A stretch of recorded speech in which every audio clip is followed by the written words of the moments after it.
Welcome back to this new video tutorial. Today's topic is on Microsoft Power BI, and here I am going to show you how to use the calculate function.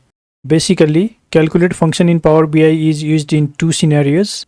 The first one is to do calculations based on conditions or filters, and the second one is to override the existing filter context. First of all, let's look into how we can use calculate function for conditional calculations. Before that, let me explain the data here by going to the table view. Here you see there are two tables, the item information table and sales data table. In the sales data table, I have the information of date, item name, store name and the quantity sold.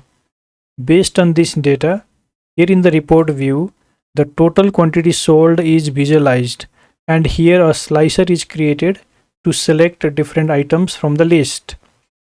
Suppose that if you have to visualize the total quantity sold of a specific product, for example keyboard, then you can use the calculate function.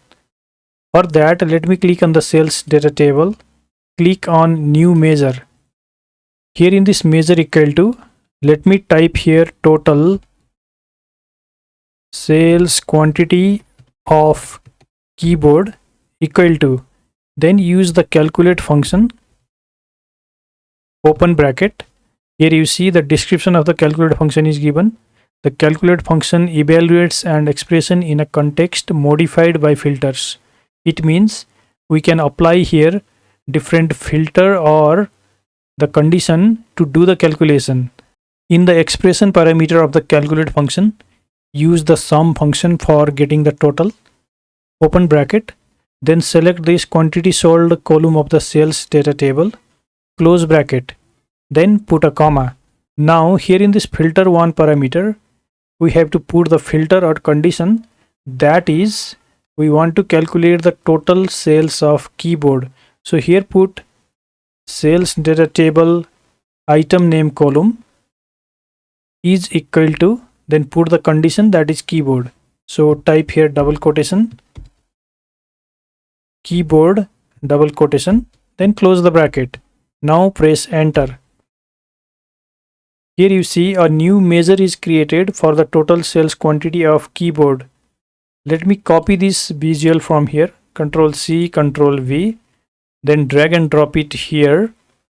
Now deselect this quantity sold and select this total quantity sold of keyboard measure.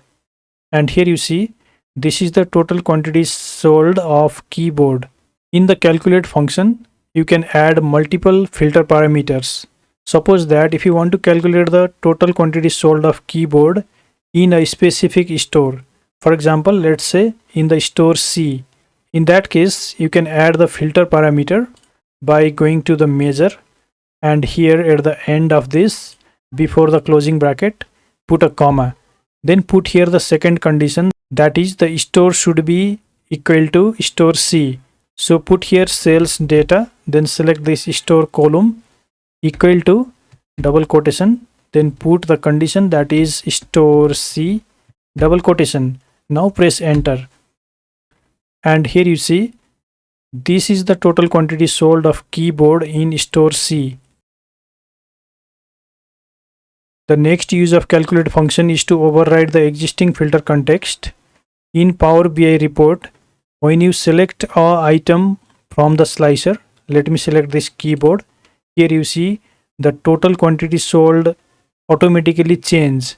If I select this SSD drive 512 GB, here you see the value automatically changes. Suppose that you want to create a static visual of grand total quantity sold, which doesn't change when you change the value here in the item name, then you can use the calculate function. For that, click on the sales data table, click on new measure,